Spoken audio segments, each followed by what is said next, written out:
Hai guys, selamat datang lagi di teman cerita. Yang kali ini kita dapat kiriman dari teman kita namanya Inka. Dimana di sini ada sebuah kejadian yang merubah hidupnya secara total, termasuk merubah keluarganya dan kisah percintanya juga. Karena semuanya ini seperti apa ya, efek domino yang mempengaruhi satu sama lain. Jadi ceritanya nih, awal mulanya dulu banget, bapaknya Inka itu berjualan bakso. Bakso gerobakan biasa, gengs, bakso kampung. Dan yang membuat baksonya spesial itu karena sambal racikannya, yang memang merupakan rahasia resep dari orang tua bapaknya atau neneknya Inka yang memang sudah lama tidak ada. Jadi sebelum Inka lahir nih, neneknya juga emang udah nggak ada ya. Yang jelas ternyata sambal racikannya itu banyak yang suka. Sampai kadang nih orang mesen beli sambalnya doang boleh nggak? Buat mereka nanti campurin di bahan masakan mereka sendiri. Ya karena yang penting mah cuan ya, sama bapaknya dibolehin tuh, dijualin aja. Tapi lama-kelamaan ternyata permintaannya semakin banyak, alias laku keras. Ini sambalnya beneran asli hasil resep ya, enaknya ya. Kagak ada apa penglaris, opose yang mistis-mistis begitu, kagak ada. Nah, sampai-sampai nih, ada orang yang memang pernah beli sambal itu juga ngajakin bisnis ke bapaknya Inka. Namanya Om Samsul. Dimana Om Samsul ini memang pebisnis. Jadi dia ngajakin join ke bapaknya Inka untuk menseriuskan nih produksi sambal ini dalam jumlah yang banyak. Ya nanti akan didistribusikan, tapi harus dengan kemasan lebih proper. Ya karena si bapak yang basicnya tukang bakso biasa, gengs. Bukan pengusaha bakso yang besar gitu, bukan. Ya mau-mau aja diajakin bisnis begitu. Akhirnya terciptalah brand sambalnya itu yang kita sebut aja, apa ya enaknya, sambal bibir doer. Karena kan kita harus disensor ya nama brand-brand begini. Baca mulut kita kalau ngomong juga harus disensor.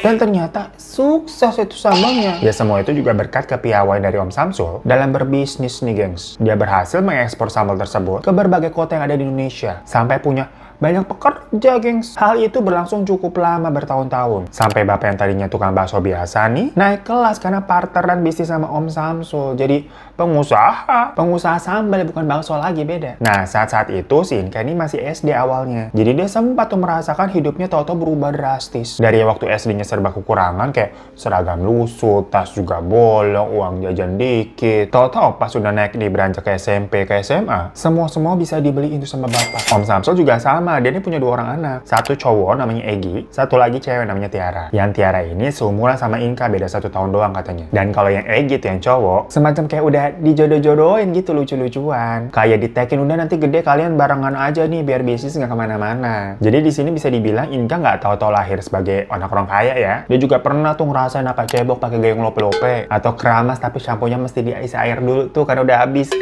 Ya namanya juga roda kan berputar. Tapi sih kita pengennya kalau roda berputar tuh di atas, terus rodanya macet ya, biar kita di atas terus kagak usah ke bawah. Nah makanya kalian simak ceritanya baik sampai habis ya. Singkat cerita, setelah Inka lulus SMA, dia pun akhirnya ikut terlibat di dalam bisnis orang tuanya di pabrik sambal tersebut. Inka ini memang tidak kuliah, padahal ya sebenarnya uangnya ada. Karena memang orang tuanya cukup, apa yang bisa dibilang, jadul, kayak orang tua dulu pemikirannya. Bapaknya Inka tuh menganggap anak perempuan nggak usah lah sekolah tinggi-tinggi. Takutnya nanti nggak ada yang laki yang mau. Ya sama seperti Tiara juga digituin sama Om Samsul. Kecuali si Egi, karena Egi laki-laki ya dia dikuliahin. Dan Inka ini tipikal yang nurut aja udah sama orang tua. Sampai tahu-tahu ada sebuah masalah yang muncul. Dimana hak merek dari tadi tuh sambal bibir doer itu habis, gengs. Karena ternyata jangka waktu pelindungan hak merek dagang ada masanya, yaitu 10 tahun. Dan harus diperpanjang lagi setiap 10 tahun sekali. Nah dulu dari awal yang ngurusin istilahnya apa sih ya, biar gampang, hak cipta, hak merek dagang gitu ya. Ya Om Samsul yang ngerti gitu-gituan kan, dari awal bangun bisnisnya Om Samsul. Tapi resep semua sambalnya tuh dari bapaknya Inka. Makanya mereka joinan. Karena ya bapak awalnya nggak ngerti gitu-gitu lah, di tukang bakso biasa. Dan selama 10 tahun bekerja bersama, semuanya running well. Maksudnya apa ya, pembagian hasilnya jelas, semuanya adil, nggak ada cekcok. Jadi seperti biasa, saat perpanjangan hak merek tadi, ya udah diserahkan sama Samsul. Namun ternyata, dia perpanjangan dengan 10 tahun ke depan kali itu, merek sambal bibir doer diklaim hanya milik 1 orang, yaitu Om Samsul, tanpa ada namanya bapaknya Inka tuh di dalamnya. Inka mengatakan kalau bodohnya bapak ini juga tidak menyadari, sampai akhirnya tahu-tahu nih Om Samsul berubah seperti jadi kayak orang lain gitu. Dia mengambil alih semua produk dan pemasaran dari sambal mereka, yang padahal lagi-lagi semua resep itu kan datangnya dari pihak bapak ya. Namun bapak kalah, karena nggak ada legal tuh hitam di atas putihnya. Jadinya bapak terdepak dari bisnis sambalnya sendiri. Awalnya pastinya bapak terpuruk. Dia shock banget, kayak Wah, nggak nyangka orang kepercayaannya gitu, partner bisnis bisa berkhianat seperti itu. Padahal selama berjalan 10 tahun yang pertama itu juga Bapak nggak pernah minta yang aneh-aneh kok. Ya udah berjalan aja ngikutin semua apa yang kata Om Samsul. Namun ya seiring berjalannya waktu, akhirnya Bapak mencoba bangkit lagi, memulai semuanya dari nol. Dia ngulek lagi, ngeracik sambalnya sendiri secara manual. Dan mempekerjakan 10 orang tuh di rumahnya yang memang setia nih sama Bapak dari dulu. Jadi istilahnya tuh di sini, sambal bibir doer udah taraf pabrik, sementara Bapak nih balik lagi menjadi apa ya, pekerja tradisional UMKM. Tapi lagi-lagi, karena kan semua dari awal resep-resep itu dari Bapak datangnya. Jadi ya kalau masalah rasa nggak usah ditanya, pasti sama. Di sini kita sebut saja akhirnya Bapak ini berhasil bikin merek baru, Cap Lidah Naga. Kan kita harus yang ngomongin pedes-pedes ya, ceritanya kan sambel. Apa enakan namanya Cap Bibir Tetangga tuh, lebih pedes kayaknya. Sementara Om Samsul tetap ya pakai nama tadi tuh sambal bibir doer, yang udah dikenal kemana-mana ya.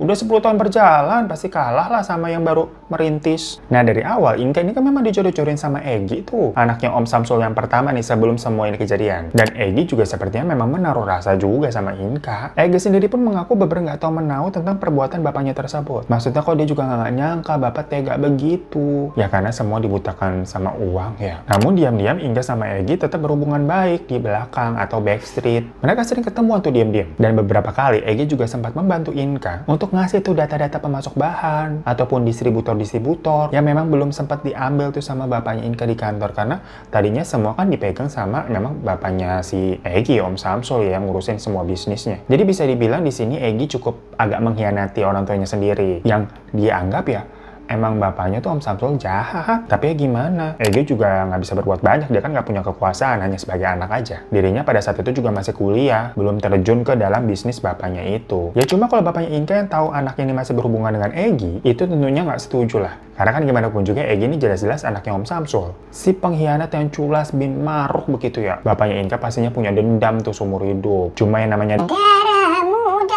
darahnya pada remaja.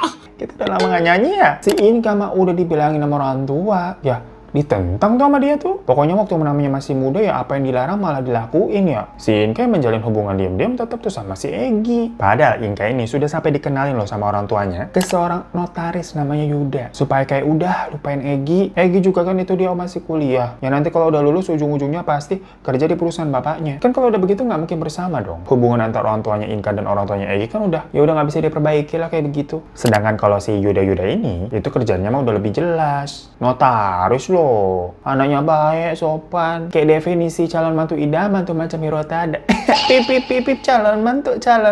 Dan terlihat juga si Yuda kayak tertarik sama si Inka. Tapi kayak itu si Inka mah kebucin sama si Egy udah. Karena mungkin ya Inka sama Egy kenalnya udah lama. Dari zaman SMP ke SMA itu kan lumayan 6 tahun ya. Dan menurut Inka, Egy ini nggak sama dengan bapaknya tuh Om Samsul. Egy baik, nggak kayak bapaknya. Nggak mungkin lah Egy tega dan mengkhianati Inka. Ya sampai saat ini memang belum ada tuh cerita-cerita horor yang menimpa keluarganya Inka ataupun keluarganya Egy. Dan Inka juga akhirnya menjalani hari-harinya seperti biasa, dia membantu bapak ini memulai bisnisnya lagi. Walaupun ya bapak ini sempat stres dan apa ya, bener-bener dari nol gimana sih mati-matian gitu bangun usahanya. Sampai akhirnya sambal lidah naga itu punya pelanggan tetap. Walaupun ya jauh banget nggak sebanding sama sambal bibir doer. Dan pelanggan-pelanggannya itu pun juga dari list kontak-kontak distributor yang sebelumnya dibocorin dikasih sama Egy. Nah makanya disitu kan Inka kekeh kalau Egy tuh baik. Karena gimana pun juga keberhasilan dari lidah naga itu ya atas bantuannya Egy diem-diem. Namun sepertinya hal itu akhirnya tercium sama pihak bibir doer. Karena kok distributornya dia tuh banyak yang beralih ke lidah naga nih. Ya gimana lidah naga ini rasanya sama tapi dia berani jual lebih murah daripada sambal bibir doer? Di samping itu kan udah banyak orang juga yang tahu permasalahan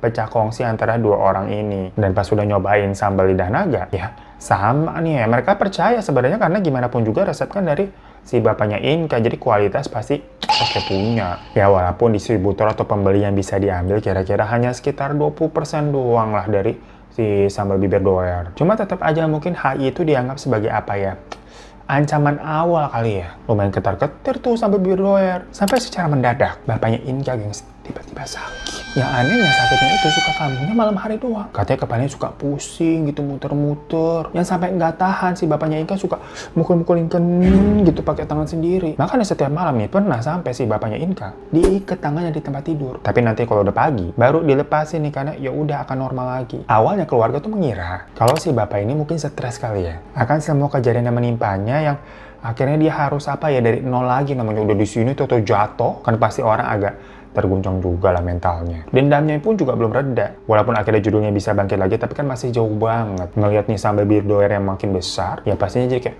mengkol terus-terusan kayak penyakit hati jatuhnya ya. Ya lagi-lagi karena ini orang tuanya kayak orang tua zaman dulu, ibunya Inka ini merasa kayaknya ini bukan penyakit medis deh. Makanya sampai sempat tuh dipanggil orang pintar. Tapi dari beberapa orang pintar yang datang, semuanya ini bilangnya kok beda-beda ya. Ada yang bilang ya bapak ini sakitnya sakit medis, tapi lebih ke psikis gitu, kayak kena mentalnya yang menyebabkan gangguan. Tapi ada yang bilang juga kalau bapak ketempelan. Ada yang bilang juga katanya ada yang ngirimin. Ya kan jadi nggak tahu nih percaya yang mana. Sampai lama-lama si bapak ini kayak apa ya, orang yang suka linglung. Kalau malam suka kayak teriak-teriak kesakitan, kalau pagi kayak orang linglung gitu, bengong aja. Pernah dia ke kamar mandi keluar belum pakai baju, telanjang, terus langsung duduk aja bengong. Ya orang-orang kan ngeliat begitu heran ya, macam kayak orang ODGJ gitu, bukan takut tapi kayak kasihan gengs liatnya. Akhirnya dibawalah si bapak ke rumah sakit jiwa. Di sana bapak dirawat sekitar sebulan. Dan setelah itu kondisinya beneran membaik. Dimana psikiaternya sendiri itu mengiyakan kalau bapak ini sepertinya mengalami gangguan kejiwaan. Karena sebuah hal yang dikatakan cukup mendadak atau drastis di dalam hidupnya. Dari situ bapak diperbolehkan untuk pulang. Tapi ada satu obat yang nggak boleh putus diminum nih. Supaya katanya emosinya bapak tetap stabil. Dan selama beberapa waktu, kehidupan dari keluarga Inka nih balik normal lagi gengs. Karena kan tadinya Inka sama ibunya sempat kelabakan yang ngurusin bisnis Lili dan Naga, yang jatuhnya ini juga masih merintis bisnisnya. Ditambah lagi ini ada kondisinya bapak yang ngurusin dua hal sekaligus yang sama-sama besar. Namun ternyata semua masalahnya bukan makin membaik, justru makin bertambah, gengs. Jadi di rumah Inka itu kan ada 10 pekerja. Nah, mereka semua ini mengalami kejadian yang cukup aneh dari masing-masing orang, tapi dari semuanya itu ada satu kesamaan, yaitu mereka sering mendengar suara burung. Yang kalau orang bilang itu suara burung kedasih namanya, atau sering disebut sebagai burung kematian. Kalian bisa cari di Google, kita juga baru tahu nih soalnya. Sampai akhirnya Inka mendengar sendiri juga, gengs. Waktu itu malam-malam sekitar jam 2 pagi, lampu rumahnya Inka ini mati total. Awalnya Inka pikir itu mati lampu dari pusat dari PLN di wilayahnya. Karena kondisinya kan dia lagi tidur, tahu-tahu mati lampu, dan kayaknya juga nggak ada yang ngeh gitu ya, jam 2 pagi udah pada pules. Si Inka malas ngecek keluar, dia lanjut tidur aja. Dibiarin tuh maksudnya. Sampai akhirnya bener tuh nyala sendiri. Tapi ternyata kejadian itu terus terjadi 3 hari berturut-turut. Dan anehnya tetangga-tetangga lain ternyata nggak ada yang mati lampu kayak rumahnya Inka. Akhirnya di malam keempat tuh, Inka sama pekerja yang lain tuh nungguin tuh begadang. Mau ngecek nih mereka. Dan bener aja, tepat jam 2 pagi, lampu rumah mati lagi. Yaudah mereka ngecek bareng-bareng dan bener tuh, semua rumah tetangga menyala. Yang mati cuma rumah Inka doang. Dan di meteran listrik nggak turun, gengs. Sekring juga dilihat semuanya aman. Paginya karena penasaran, Inka ngubungin PLN buat minta dicek nih. Dan PLN juga bilangnya sama. Dilihat tidak ada kendala dan normal-normal aja. Sampai masuklah ke hari berikutnya. Di hari kelima, pagi hari sekitar jam 6, Inka nih keluar kamar. Tapi Inka malah melihat semua pekerja ini tiduran bareng-bareng tuh di lantai ruang tamu, bukan di kamar para pekerja tuh, ada tuh di bagian belakang. Ya ditanyalah sama si Inka, loh, kok pada tidur di sini? Anu non, semalam pas mati lampu lagi ini kita lihat ada ular putih di belakang sana, panjang banget non. Itu mah ular dewasa atau ular jadi-jadian kayaknya. Kita semua nggak ada yang berani nangkep, jadinya kita semua tidurnya di sini. Pintu belakang juga udah kita kunci non, biar nggak masuk-masuk itu ularnya. Inka ya heran ya dengernya. Karena dari cerita para pekerja ini kayak jelas aneh banget. Hampir jarang loh ada ular warna putih nyasar gitu tiba-tiba di rumah orang. Ya kalau misalkan ularnya hitam ataupun bermotif itu malah justru nggak aneh. Ular putih kan jarang. Nah kebetulan juga hari itu Yuda nih berkunjung. Dan Yuda ternyata berani anaknya, gengs. Ya nggak tahu berani apa, sosok diberaniin ya. Perkara biar impression di depan Inka gitu. Yang jelas dia tuh akhirnya ngecek ke belakang. Daerah tempat tadi para pekerja katanya ngeliat ada ular, tapi ya dicek kemana-mana nggak ada, ularnya udah gone. Ya akhirnya si Yuda nih bilang, coba mungkin ini rumahnya harus dibersihin kali ya. Maksudnya Yuda mau manggil Ustadz, dia punya kenalan nih. Ya masalah kan udah lihat nih semua para pekerja, nggak cuma 1-2 orang. Mereka juga nggak mungkin bohong lah. Akhirnya ya udah dipanggilin tuh Ustadz, kenalannya si Yuda. Dan semua penghuni rumah di sana akhirnya cerita tuh tentang apa ya, denger yang suara burung, mati lampu secara aneh, sampai ya ngeliat ular. Denger begitu Ustadznya malah lanjut nanya, di rumah ini ada yang tiba-tiba ngalamin sakit aneh gitu nggak mungkin nih? Ya dijawab tuh sama Inka, iya bapak saya Ustadz. Tapi setelah rutin minum obat dari rumah sakit, dari psikiater, itu sudah semakin membaik sih, cuman ya belum pulih total. Dengar begitu Ustadznya kayak ngangguk-ngangguk aja dan mulai berdoa. Setelah itu dia keliling rumah, baca-baca doa di setiap sudut, dan kalau ada pajangan-pajangan lukisannya dicabut, terus terbalikin, gengs. Jadi sisi lukisannya tuh dihadapin ke tembok. Dan di situ bapak mulai kayak gelisah gitu, terlihat tidak nyaman. Ya akhirnya dirukiah lah sama ustadznya tersebut. Setelah selesai, si ustadznya ini ngomong gini, Mbak, ini sih sepertinya memang ada yang ngirimin sesuatu ke keluarga Mbak. Tapi siapa yang ngirim, kita nggak usah pikirin lah. Yang penting kita fokus aja minta perlindungan sama Allah. Tapi kan dibilang jangan pikirin siapa yang ngirim, malah jadinya otomatis kepikiran, ya nggak sih? Inka mulai nebak-nebak, ya kira-kira siapa ya? Ya satu-satunya musuh bapak siapa lagi kalau bukan sambal bibir doer. Ceritalah si Inka ke Egi, kayak bapak kamu tuh jangan-jangan yang jahatin bapakku. Tapi Egi bilang nggak mungkin lah. Bapaknya dia nih alias Om Samsul, itu nggak percaya gitu-gituan katanya. Kalaupun Om Samsul ini pakai dukun-dukunan, mendingan apa ikut pesugihan, biar sambal bibir doer tuh makin melejit gitu ya, daripada ngusulin bapaknya Inka yang jatuhnya itu belum jadi tandingannya, masih kalah jauh. Namanya juga masih merintis kan nih lidah naga. Egi juga bilang selalu ngeliat bapaknya ini sibuk kok di kerjaan. Nggak pernah ada tanda-tanda main dukun pokoknya. Apa jangan-jangan Yuda kali tuh. Dia mau sosok jagoan nolongin keluarga kamu. Padahal jangan-jangan dia sendiri tuh pelakunya. Jadi kayak playing victim gitu. Perkara Inka kan nolak, nggak mau sama dia dan tetap memilih sama Egi. Ya Inka yang pada saat itu nggak punya bukti apa-apa juga ya. Jadi dia mengingat sesuai anjurannya Pak Ustadz, mencoba untuk fokus pasrah aja berdoa sama Tuhan. Dan selama beberapa hari setelah Pak Ustadz datang tadi, rumah ini udah nggak pernah lagi ada apa mati lampu, suara burung juga nggak kedengeran lagi. Tapi ya, kondisi Bapak masih seperti itu sebenarnya. Bapak bilang jantungnya sering berdebar dan dia kayak merasa terus cemas dengan sesuatu yang nggak jelas. Cemas kenapa gitu maksudnya. Dan yang bikin Inka kaget, Bapak bilang masih sering mendengar suara burung. Loh, kok jadi Bapak doang yang dengar? Karena kan tadinya satu rumah dengar, tapi beberapa hari ini udah nggak dengar. Namun ternyata Bapak masih dengar. Dari tadi dengar-dengar terus ya. Nah, karena Bapak kumat, maksudnya kembali sakit lagi, jadi dia tidak bisa bekerja secara full time kayak waktu itu. Jadi semua kerjaan dihandle sama Ibu dan Inka. Yang sesekali mereka juga nganter tuh Bapak untuk check up berobat ke psikiater. Sama psikiater, obatnya Bapak nih dosisnya malah ditambahin, gengs. Yang tadi kan awalnya cuma satu obat aja yang harus diminum terus, ini tuh jadi 3. Jujur, Inka sama ibunya juga udah mulai kelabakan. Soalnya tetap ada aja masalah-masalah lain tuh. Kayak distributor yang bilang katanya barang belum dikirim-kirim padahal mereka udah full payment. Bahan-bahan buat bikin sambal toto busuk kayak cabai, tomat, dan lain-lain. Mesin produksi yang tiba-tiba rusak, bikin semuanya apa ya?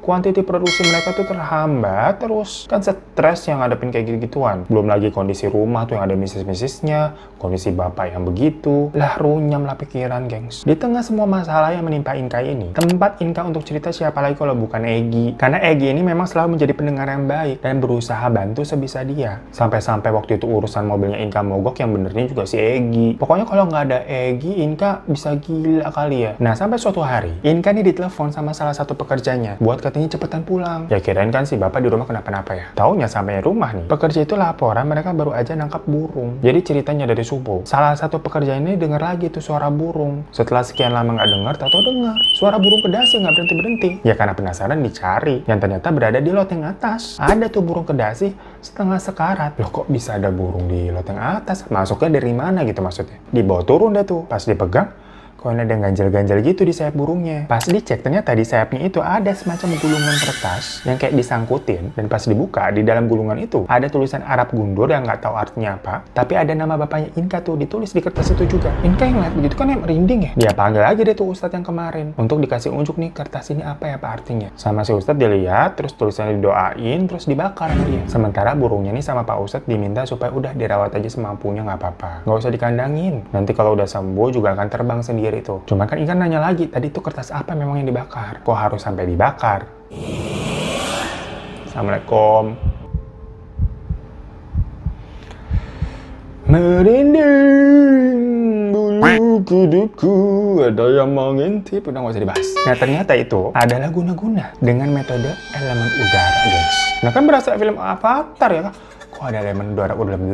Udah nggak fokus kita nih. Tadi ada mengintip soalnya Kings aku.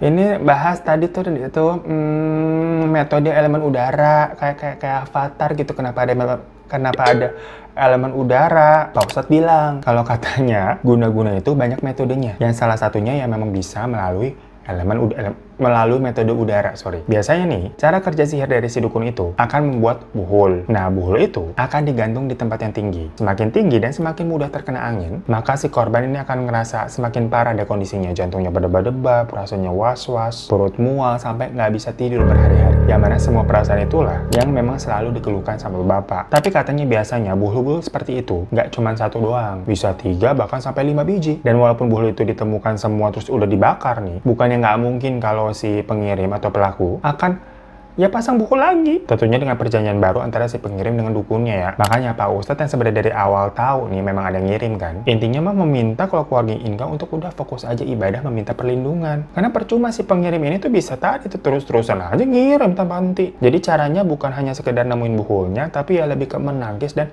meminta perlindungan kepada Allah Subhanahu wa Ta'ala. Nah, tapi dengan ditemukannya buhul itu tuh yang tadi di sayap burung, ya Pak Ustadz jadi lebih yakin kalau memang penyakitnya Bapak ini itu murni bukan ya hanya penyakit bawaan, tapi memang karena ada ngirim. Cuman tetap Pak Ustadz minta Bapak untuk tidak berhenti obat dari psikiaternya. Karena menurutnya selama obat medis ini masih bisa membantu ngontrol emosinya Bapak, ya kenapa enggak? Dibanding Bapak ini harus mengalami perasaan cemas terus-menerus. Karena dari situ memang Bapak juga tidak membaik kondisinya. Perkara kan tadi Ustadz memang menduga ada buhul-buhul lain yang disembunyikan yang masih belum ketemu. Pak Ustadz nih mau balik nih dan mau diantar sama Inka. Karena tadi konteksnya si Pak Ustadznya datang tuh sendiri naik angkutan umum. Ya Inka kan nggak enak ya, udahlah dianterin balik. Biar sekalian bisa sambil ngobrol-ngobrol lebih panjang tuh di jalan. Tapi ternyata waktu mau dianterin mobilnya mogok.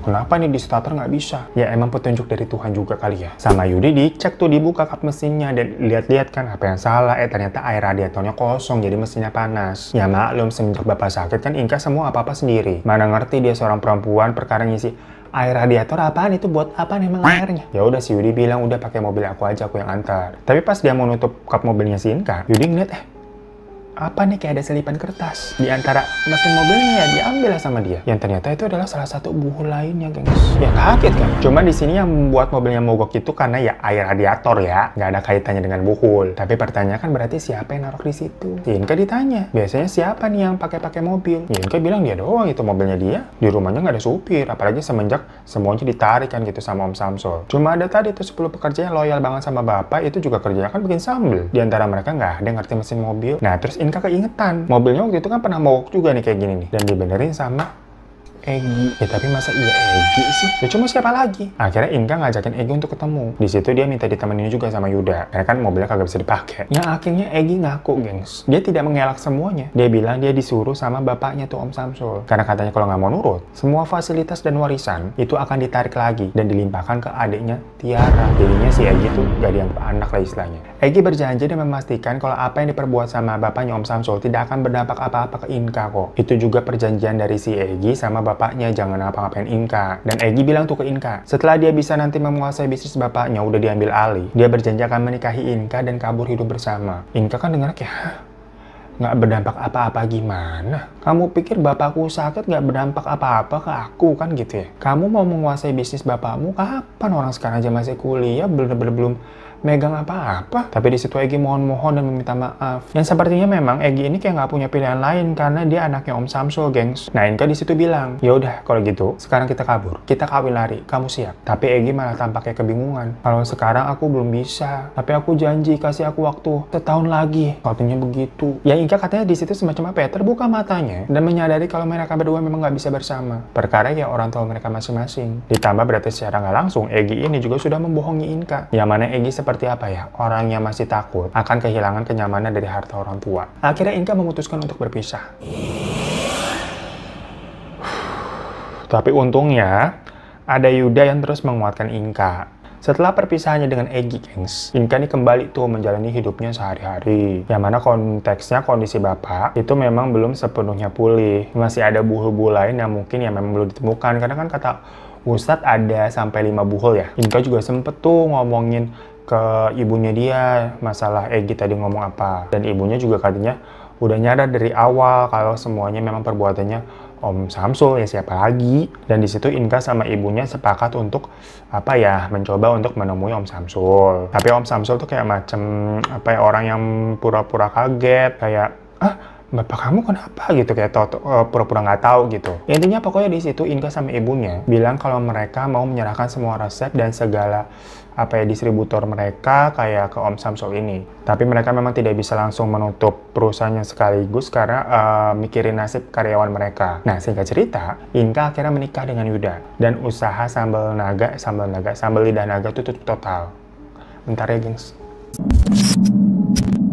Lanjut ya geng, singkat cerita nih, Inka akhirnya menikah sama Yuda. Dan usaha sambal lidah naga tadi itu tutup total. Karena ya, tadi kan si Inka sama ibunya udah bilang ya, para pekerja mereka juga akhirnya ikut sama Om Samsul, udah direlain deh semuanya. Karena Om Samsul juga berjanji untuk mempekerjakan mereka di sana. Yang jelas, yang penting Inka sama ibunya tuh pekerjaannya nggak pada telantar lah. Kondisi bapak juga berangsur-angsur membaik. Dia juga udah berusaha legowo nih, karena walaupun dia kehilangan usaha sambalnya, dihianati oleh orang, tapi dia juga tenang karena Inka akhirnya jatuh di tangan yang tepat, yaitu Yuda. Bapak sama ibu akhirnya pindah ke kota lain dan menghabiskan hari tua mereka di sana. Dengan tanggungan tiap bulan dikirimin uang nih sama Yuda. Di akhir email juga Inka bilang kalau kehidupannya bareng Yuda itu jauh lebih tenang dan bahagia. Walaupun hidup mereka ini tidak berlebih, tapi Yuda sendiri ini udah lebih dari cukup untuk Inka. Yang konteksnya hidupnya juga gak kekurangan ya. Menurut Inka juga ternyata restu orang tua itu adalah yang utama. Semenjak ikhlas tuh jalan bareng Yuda, semua urusan Inka serasa lebih dipermudah. Urusan untuk menyelesaikan usaha sambil lidah naga ini juga gampang gitu ngalirnya. Gak ada yang terlantar pekerjanya. Dan yang penting secara finansial, kehidupan Inka maupun orang tuanya itu tercukupi karena ya adanya rezeki lewat tangan suaminya Yuda. So itu guys, teman cerita kali ini dari Inka yang benar kan? Nurut lu makan yang orang tua dibilangin. Kalau dibilang jangan sama dia, ya jangan sama dia. Perkara kebucin aja repot segala urusan kan? Udah bener dikenalnya sama si Yuda tuh dari awal kan baik anaknya, dibilang udah sama Yuda aja jelas. Restu orang tua mah ridhonya Allah. Ya ampun. Emak bapak gue kagak mau apa ya? Ngerestuin gue sama Jenny atau sama Ningning gitu. Ya udah, makasih banyak ya Inka atas ceritanya ya. Mohon maaf kita tadi agak-agak kurang nggak fokus dan kita cepetin karena ada satu dan lain hal yang membuat kita tidak nyaman. Dan biarlah si owner apa tadi tuh bibir cap doer, jadi beneran doer ntar udah bibirnya di akhirat tadi bakar panas deh tuh, udah kesel kita ya. Kalau usaha emang suka serem-serem ceritanya. Dan di sini memang dibilang Inka yang nggak menang, tapi bukan berarti dia kalah juga. Karena dengan berbesar hati, ikhlas dan memastikan tidak ada orang yang tersakiti, ya menurut gua ya itulah kemenangan yang sesungguhnya. Anjay. Lagi-lagi terima kasih banyak ya Inka ya, sehat-sehat terus. Dan terima kasih buat teman-teman semua, sehat-sehat terus juga. Kalau mau kirim-kirim cerita langsung aja kirim ke email ini dan sampai jumpa lagi di teman cerita selanjutnya. Assalamualaikum.